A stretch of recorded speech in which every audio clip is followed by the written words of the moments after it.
আজ আমরা প্রিয়জন পিতা বলি গো সারাক্ষণ। আজ আমরা প্রিয়জন পিতা বলি গো সারাক্ষণ। বাক্যের কার্য হও গো তোমরা, হও না শ্রোতাগণ। বাক্যের কার্য হও গো তোমরা, হও না শ্রোতাগণ। পরনিন্দা পরচর্চা করো না এখন থেকে। পরচর্চা পরনিন্দা করো না এখন থেকে।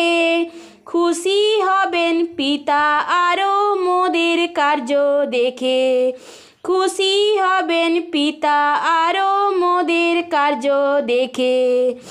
তুমি সত্য পিতা ওগো যিশু মোদের প্রাণ। তুমি সত্য পিতা ওগো যিশু মোদের প্রাণ। জগৎ তারে বুঝলো না।